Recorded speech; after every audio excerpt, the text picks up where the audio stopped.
Hi friends, আসসালামু আলাইকুম। One spoon রেসিপিতে আপনাদের সবাইকে স্বাগতম। আজকে আমি আপনাদের জন্য একটি ভিন্নধর্মী চিকেন রেসিপি নিয়ে হাজির হয়েছি।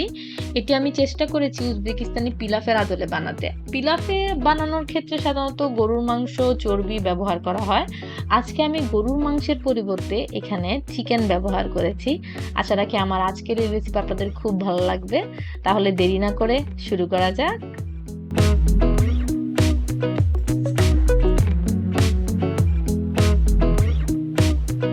বিরিয়ানি তৈরি করার জন্য এখানে আমি মটর সারা রাত ভিজিয়ে রেখেছিলাম এবং সেটাকে এখন পানি এবং লবণ দিয়ে সেদ্ধ করে নেব। এমনভাবে সেদ্ধ করব যাতে পুরো ফুটে না যায়। এখানে আমি আরেকটি পাত্রের মধ্যে কুমকুম গরম পানি নিয়ে নিচ্ছি এবং সেখানে মিশিয়ে দিচ্ছি স্যাফরন। গরম পানির সাথে স্যাফরন যদি মেশানো হয় তাহলে এটা খুব দ্রুতই রং ছেড়ে দেয় এবং এটা আমাদের আজকের এই আরাবিয়ান বিরিয়ানির একটি অন্যতম উপকরণ। আজকের এই বিরিয়ানিটি তৈরি করার জন্য আমি এখানে দুই ধরনের চিকেন নিয়েছি, একটি চামড়া সহ এবং আরেকটি চামড়া ছাড়া। এখানে আমি চামড়া সহ মুরগিগুলোকে পরিষ্কার করে নিচ্ছি এবং এখানে চামড়া ছাড়া যে মুরগিগুলো আছে সেগুলোর সাথে উপকরণগুলো আমি মিশিয়ে দিচ্ছি। আপনারা পরিমাণগুলো স্ক্রিনে পেয়ে যাবেন। এখানে আমি হলুদ, মরিচ এবং লবণ দিয়ে ভালোভাবে এটাকে মেখে নিব এবং এটাকে মেখে 15 মিনিটের জন্য রেখে দেব। এখন একটি পাত্রে আমি স্যাফরনের পানি, নর্মাল পানি এবং লবণ দিয়ে দিচ্ছি। আজকে আমি এটাকে দিয়ে একটি স্টক বানানোর চেষ্টা করব। আরাবিয়ান ফুডগুলোতে সাধারণত এই ধরনের র মশলাগুলো খুব বেশি ব্যবহার করা হয় পাউডার মশলার চাইতেও। এখানে আমি পেঁয়াজ এবং টমেটোকে কিউব করে কুটে নিয়েছি এবং এখানে লাল মরিচ, ধনিয়া গুঁড়া এবং মিক্স মশলার গুঁড়ো দিয়ে একটি স্টক তৈরি করার চেষ্টা করছি। এটিকে নেড়ে ভালোভাবে মিশিয়ে দিব এবং অপেক্ষা করব একটু গরম হয়ে ওঠার জন্য। এরপর এখানে আস্তে আস্তে করে আমি চিকেনগুলোকে দিয়ে দিচ্ছি। এই চিকেনগুলোকে আমরা সেদ্ধ করে নিব। এখানে আমি চুলার আঁচ মিডিয়াম করে দিয়েছি। চিকেনগুলোকে ভালো মতন সব দিয়ে ঢাকনিটি লাগিয়ে দিব এবং এটিকে সেদ্ধ করব।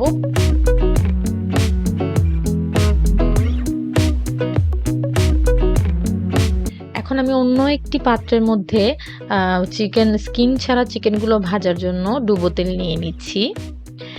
এরপর তেলটি একটু গরম হয়ে উঠলেই একটি একটি করে চিকেনগুলো দিয়ে দিব।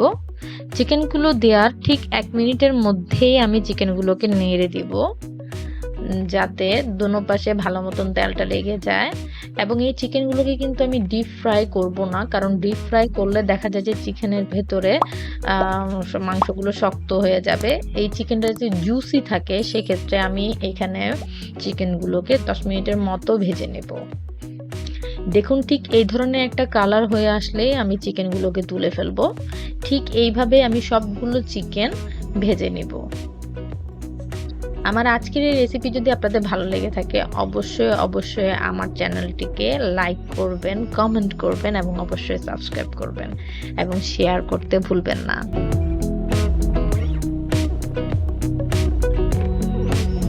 বিশ মিনিট পর আমরা ফিরে এলাম চিকেন স্টকটি দেখার জন্য।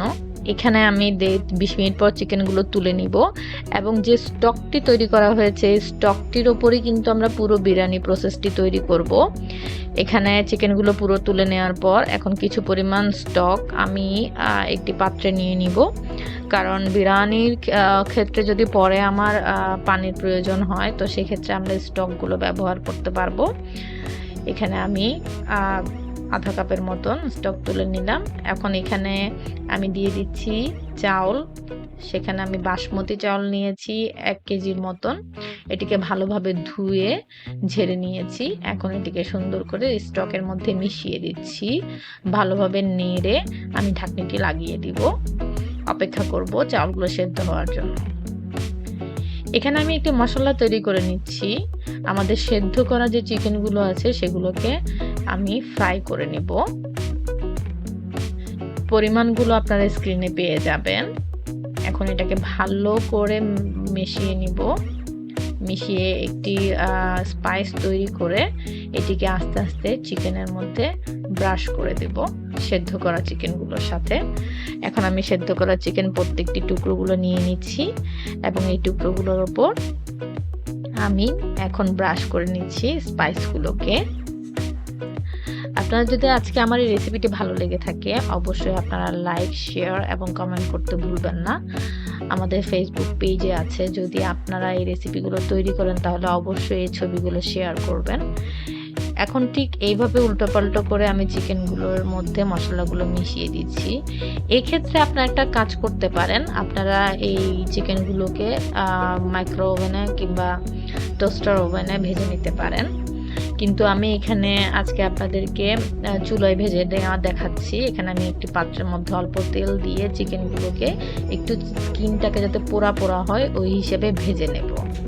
আমাদের চিকেনটা কিন্তু সেদ্ধ হয়ে গেছে, তো সেখানে ভেতরে সেদ্ধ হওয়ার জন্য অপেক্ষা করার আমাদের কোনো প্রয়োজন নেই। জাস্ট একটা কালার আসার জন্য আমরা এটাকে এভাবে ভেজে নিব।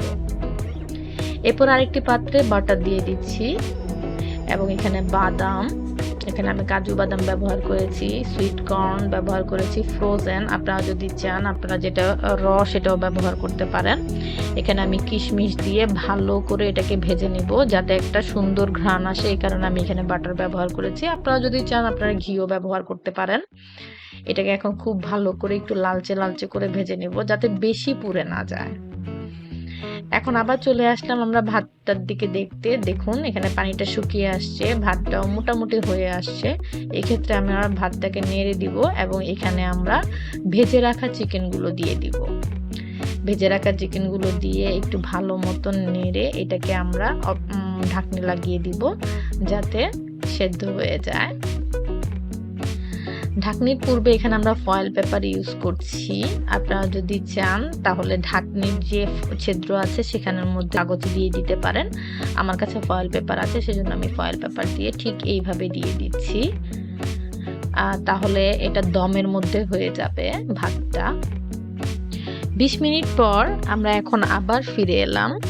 চুলার আঁচটা কিন্তু আমাদের ছোটই আছে। এখন আমরা এটাকে ভালো মতন নেড়ে দিব। দেখুন আমাদের ভাতটা কিন্তু এখন হয়ে গেছে, বিরিয়ানিটা প্রায় হওয়ার পথেই।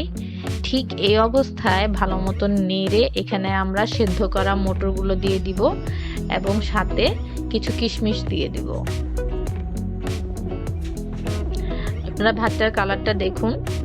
আমাদের আরাবিয়ান বিরিয়ানিগুলো সাধারণত এই ধরনের কালারই হয়, ওরা খুবই কম মশলা ইউজ করে এবং খুবই টেস্টি হয় খেতে।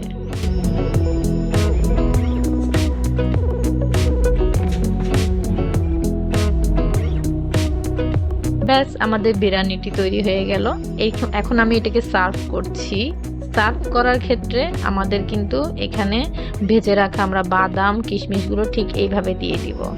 আশা রাখি আমার আজকের এই রেসিপি আপনাদের খুব ভালো লেগেছে। ভালো থাকবেন সবাই। আজকের মতন আমি আমার রেসিপিটি শেষ করছি। ধন্যবাদ সবাই, আল্লাহ হাফেজ।